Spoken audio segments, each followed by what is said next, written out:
right, a very good evening to you watching Westnile Television. You're most welcome for the NILE CAST News Bulletin on Westnile TV that comes your ways every Mondays to Sundays. My name is Farish Majid. Before we dive into the news bulletin in detail, let's first have a look at some of the stories making it down the headlines. In the headlines tonight, persons living with disability in Arua district seek for affirmative action in the budgeting process.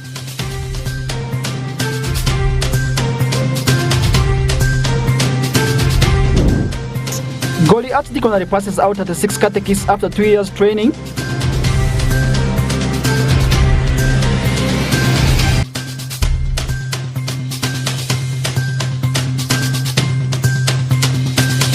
And tertiary institutional games continue in Arua City. For this and more in the NILE CAST News Bulletin.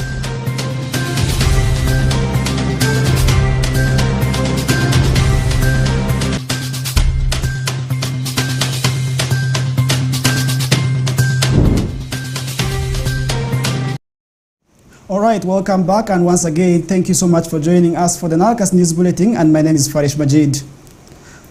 As the districts in the country near preparations for the next financial year budget, persons living with disability in Arua district yesterday called for their involvement in the process. Take a look at the story.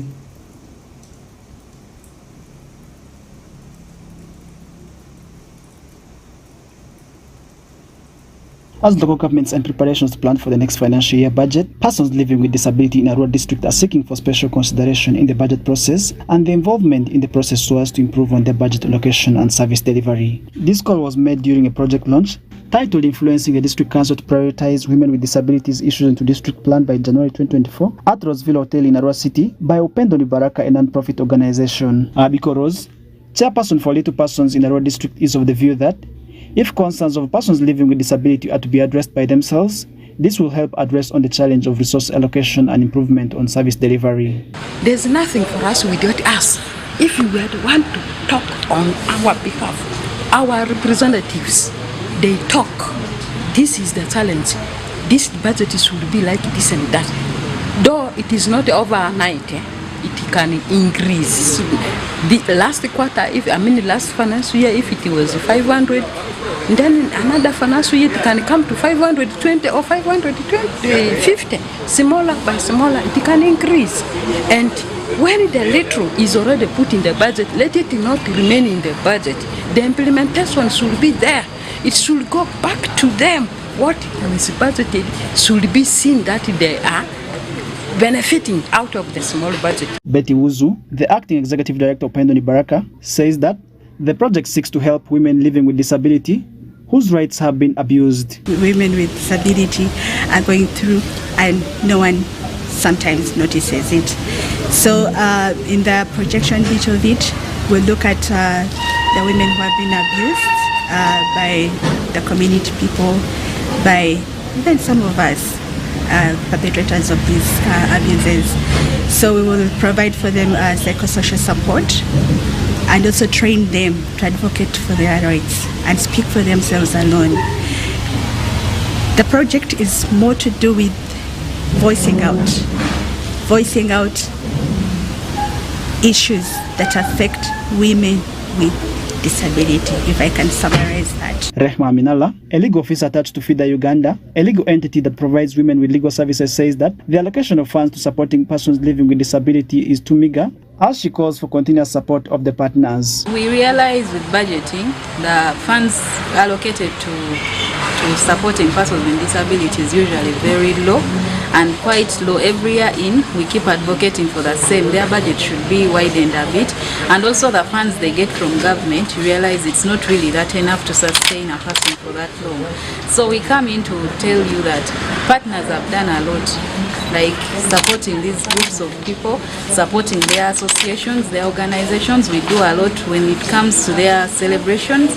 You see now the White Canes Day is coming up. Partners do a lot of coordination here. Most of the funds come from partners because we know with one support from a person you can do more than you can. So we know that partners have been doing so much for the associations and groups of persons with disability to cover up the gap that the government doesn't through its budget. So it's something I still recommend more partners to come in. Let's support our people. Let's help them rise up. Let's do things for them that will keep them in the spotlight, keep them strong, keep them empowered. Walega Bangibwa John, the Deputy Chief Administrative Officer for Arua District, assured the group of taking their plight during the planning process. The budget, our budgeting in the district to include issues of women with disability. And I think I can pledge here that we shall try to put these your issues in our budget, because we are in the budget making process. In the last financial year, Arua District had a total budget of 24 billion, and out of this, 143 million was allocated for Community Services Department, which was shared among the youth, women, and persons living with disability. Farish Majid, Westnile TV, NILE CAST. All right, welcome back, and more in our stories. The Archdeacon Goli Central Archdeaconry Venerable Jimmy Uweka has advised the newly graduated catechists to commit themselves in serving God with discipline they have attained in the 2-year course. This remark was made during the passing out of 36 catechists after the completion of the 2 years course. Alfred Jawok filed the story.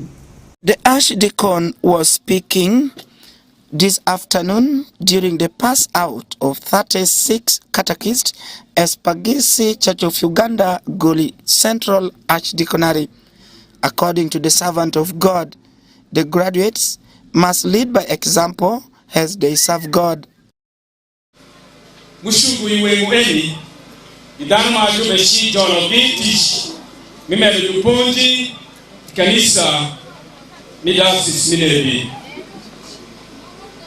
Wabishwa kotishmiki kuruo asu maniti ukogi hiyongo nyimungo manpidongo dano pa Mungu nikumtego patikumalei kanisa uyenu nibeli duponji maniti motish pa Mungu arawe ungei telembe iluomu tish pa eli mankara unwa mtego kupuri matek niketo tish pa utimreka kare.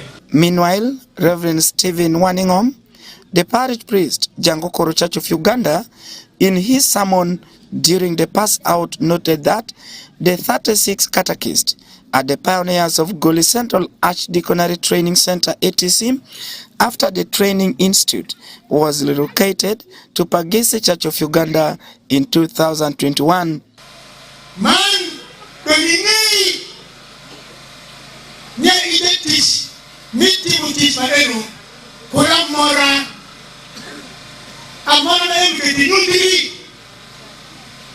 nutiri ito Kristo danda yugi yu Kristo welu yo damuti ko kanisa peri gingine ya ponde digani tutana na Mungu show menutiri ko kuto bondewi. Among the catechists who successfully completed their course include 34 males and 2 females, and they were posted to different churches in the Archdeaconry. Alfred Jawok, Westnile TV, NILE CAST. All right, and more in our stories. A section of Acholi MPs are disputing the extension of the Executive Order number 3 of the President 2023, which part of the order is meant to evict Balalo cattle keepers from Acholi, Lango, and Westnile sub-region. According to the MPs, the government is using the extension of these presidential executive orders to enable Balalo to acquire and gain more rights to the land they have fraudulently acquired in Acholi land. Stephen Okello filed this story. Sections of the Acholi MPs vote to start evicting Balalo cattle keepers from Acholi sub-region tomorrow, the 21st October 2023, as the previous deadline extended by President Museveni ends on the 20th October 2023. We will not accept any extension by even a minute when this one has expired.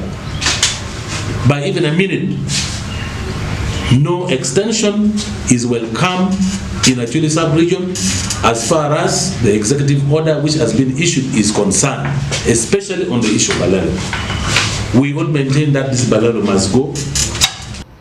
Oken Pipi Ojara, why presidential directive on Executive Order number 3 of 2023, which was issued by the President in May, cannot be implemented as the deadline continuously being extended because of only one item out of the 4. The issue of charcoal burning, the issue of the Turkana, the issue of the Karamojong, the issue of the Balalo, and then the issue of the deployment of the police force in this country. So when you look at all these 5 issues, it looks as if now the executive order is being extended because of only one item. Now one wonders why even the executive order was issued to cover all those other 4 areas, because there's only one item now which has been very contentious. According to Gilbert Olanya, MP, Clark South in Amuro district, the Balalo eviction issues started way back in October 2017, and since then the President kept extending the deadline, and it has lost meaning as the purported problem on the ground is continuously going on. From the 30th of September, through the minister in charge of Northern Uganda, he extended again to the 20th of October 2023. And he made mention that that would be the last day. By the 20th of October 2023, all Balalo must leave. Olanya, who vowed to kickstart the eviction exercise right away, says government is not showing any political goodwill for the Acholi people on the influx of Balalo people in their land. Seen the plan of this government towards the Acholi land. You recall when Balalos were in other areas, the president did not give any deadline, and he did not extend any deadline. Those people chased away Balalo in their area, in Teso, in Lao, and other places. He did not give any deadline. But for the Acholi sub-region, right now he is trying to buy time. He's trying to buy time. We would like to state it clearly that the president does not have any goodwill for the Acholi people. The president and the government, they are looking for ways on how to grab Acholi land, on how to make sure Acholi land is occupied by non-Acholis, specifically the Balalo people. According to the post on the Twitter handle for President Museveni, he has extended the deadline for the implementation of the Executive Order number 3 from the 20th October 2023 to the 15th November 2023, saying within this period he will visit the Acholi sub-region and meet both sides together to agree on the way forward. Stephen Okello for Westnile Television, NILE CAST. And more in our stories. A community initiative for development, abbreviated as ACOID, has joined the race to improving academic performance in the Westnile sub-region, and Frederick Dramadri filed the story. In a bid to address the existing gaps within the education sector that have trickled down to the poor quality, partners are forging ways of ensuring that the glory of signing bounces back. A situation where some of the teachers fail to construct full sentences explains the reasons for the deteriorating quality of education, compounded by the thematic curriculum set by government and other education policies of automatic promotion. The problem we are facing is where the children are the same class, but they are not understanding very well. That is the problem. During an engagement with a community initiative for development, ACOID, a national non-governmental organization, at St. Peter's Primary School and subsequently the secondary school, with the teachers and the learners, evidences prove that the learners' failure to progress in education is attributed to various faults ranging from parents, teachers and government who have failed to come close in support of education jointly, resulting to the loss of concentration by the learners in schools. Taken care of by my mother, so I have challenges with school fees. My father is not, they are not together with my mother, so my mother is the one struggling for me. That is the challenge I have, and taking care of the baby. The father of the baby cannot take care of the baby, so my mother is also the one taking care of her. So they disturb my mind. those problems, they are the ones disturbing my mind. And you know, sometimes it's true that the groups you are staying with is also there. And that can also affect your studying times. But at our home, my parents, they just take part of paying school fees. But they say that anything concerning scholastic materials, it will be my own effort to afford them. But from Monday up to Saturday, up to Sunday, we are here for lessons. No time to get money for purchasing scholastic materials. Anguti Ernest, the deputy head teacher of St. Peter's Hulua Primary School in Terego District, narrates that many learners end up dropping out of school, whereas majority of them cannot perform to their best to take them to the next class. When you compare the promotion in terms of the total marks got by pupils, maybe in the first position, the marks is not even pleasing. There are those in lower classes, they can reach 400 because there are 6 subjects in lower classes, but in P4, P5, P6, hardly reach 200, the total marks out of 4 subjects, which is marked out of 400%, hardly reach 200%. Only few reach 200%, and then those rest will be below 100. So coupled with this, to retain these pupils to repeat the same class, there's also that policy of UP where they say you have to let the child go. If the child is willing to go to the next class, we then abide by that. There's no way for us to retain such a child who wants to go with the who wants to go to the next class. So with that, we don't know what to do with the policy. According to the data obtained from the Education Department of Terego District, the district that has 73 government-aided schools has recorded cumulatively an enrollment of 105,391,031 learners, out of which 46,321 are boys, while 59,070 of them are girls. As of June 2023 report, Dradia Charles, the Education Office of Terego District, reveals that several factors have blocked progress of education quality and asked for a concerted effort in order to bring back the glory.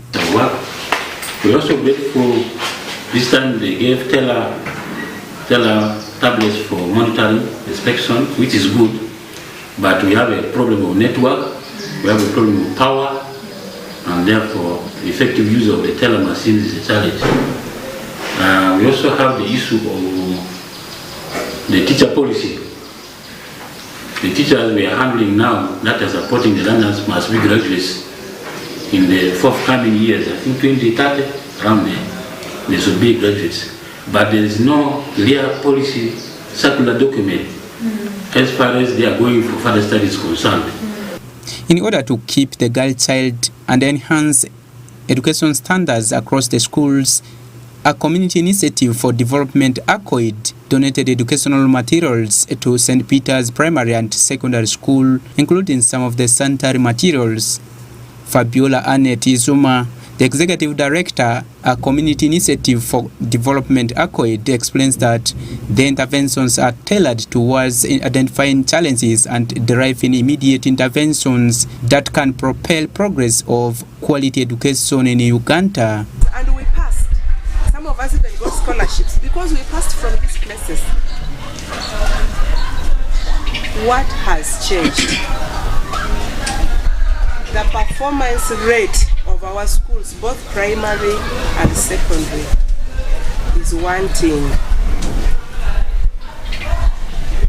The same curriculum that is being offered, you find the pupils and the students of Westnile, when it comes to end of year, maybe national exams and so on, they cannot compete favorably with the schools that are in maybe Kampala and other regions. So United Nations Educational, Scientific and Cultural Organization UNESCO notes that Sub-Saharan Africa has the highest rates of education exclusion, with over 1/5 of children between the ages about 6 and 11 who are out of school, followed by a third of youth between the ages of 12 and 14, culminating to almost 60% of the youth who are not in school. Frederick Tamadri, Westnile TV, NILE CAST.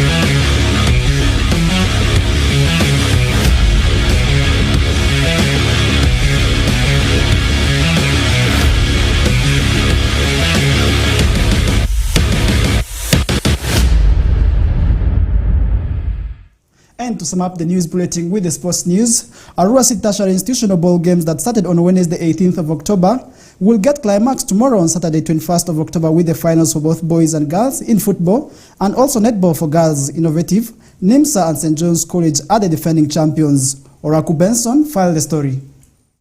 Arua City and the Tertiary Institutional Ball Games reaches at match day 3 and at the 10th stage, where some teams are yearning to seal qualifications to the semi-finals. In total, 9 tertiary institutions have registered for the tournament. That includes Innovative, Nile Farm Institute, St. John's College, Ezobere Memorial, Pride Scholar, NIMSA, Modol, Ma Etora and Octon. Out of these, 6 have registered for ladies football, with all participating in boys football plus few registered for netball. It's 4 days tournament which started on Wednesday 18th of October 2023 and will get climax tomorrow, Saturday 21st of October 2023. It's all going on well, and I am really happy that all these tertiary institutions, they all responded positively for the games. And as right now I'm speaking, you see the games are going on, and everything is going on well. Some of them are not there. I know next season they will be there because of the actual tension, how good the game is right now. I know they are there watching, though they are not participating. But in the football, men, there are 9 institutions that are right now participating in this league, and in netball there are 6 that are participating in 2 groups in netball, and in football ladies you find there are also 6 that are participating. Since there are 2 groups, we take 2 on both sides to go for semi-final, so that we get the actual winner from A and B, so that they play finals tomorrow. We find there are some institutions they have the number of students who are in school are less, so we have to also see for them to participate. We come with some little amount of money so that they come in and they pay, because if we are to tell them to share the same amount with other institutions, so there are some institutions which are already which started a long time ago, which are actually existing for more than sometimes 5 or 6 years, and there are some which have just started. So we have to see and weigh it so that they come and they participated in these games. As I am speaking, the amount, even the others which are participating and pay the fee of 200, whatever, just there, it depends. About these tournaments, these current tours, these are tertiary institutional tournaments which are always organized after every year. And last year we had this at the same time when the schools were almost ending the year. We thought it wise also that it should be very important for us to have these tournaments this time, and that's why we started these games 2 days ago. And 9 schools participated in this, especially the schools Zobele, we have St. John's, we have have Nile Farm, we have Innovative, we have Model, we have St. John's, we have NIMSA. These are the schools that participated in this tournament. From last year, there were only 4 schools that participated. We had to try our level best to do mobilization here and there, much as some of the schools were complaining the tournaments towards the end of the season or end of the year, which always comes with a lot of activities, examinations and here and there. But we are well to go as I speak now. We're in day 3. The activities are moving on well with minimum challenges. As said, these are tournaments we are trying to organize every year to see that we also see the talents of these students. Some of them miss these opportunities when they're in primary, others miss when they're in secondary. But when they reach the institutions, we also give them that platform to make sure that we identify their talents. And as you see here, if you had been following these games from the first day up to now, there's a lot of talents taking place. They're good players who are very pacey. It's just a matter of entertainment. We would think that if this continues for the rest of the 2 to 3 years to come, I'm quite sure we shall have a very big organization for these tertiary and vocational schools. Maybe somebody will be asking, which kind of players do you normally use for these tournaments? We look at students who are enrolled with these institutions under Director of Industrial Training or Uganda Business and Technical Examination Board. From Innovative Institute of Agriculture and Business and Capacity Building, for my year 1 diploma, semester 1, and I happen to be one of the participants of the inter-institutional games, which consist of the football, the netball, and the ladies' football also. So I'm a player, I play number 7, and I'm seeing, according to the weather of today, it is a bit, it rained, though the rain disorganized us a bit, but now I see it's now fine, and the games are going on. So far, so good, it is going on well, and the officiation is also going on well. I feel so good representing my school, that is Innovative Institute of Agriculture. I feel loved, and I'm quite sure that we are going to win that trophy because we are in the first position, that is in boys' side. Even in girls' side, we are qualified for semi-finals, and in ladies' side, we happen to be the first group to score a goal. Oraku Benson Pastore, Westnile Television, NILE CAST Sports News. All right, dear viewer, with that, we eventually come to the end of the NILE CAST news bulletin that runs every Mondays to Sundays. And today, I've been Farish Majid. Let's catch up again till next time. And for now, I'm out.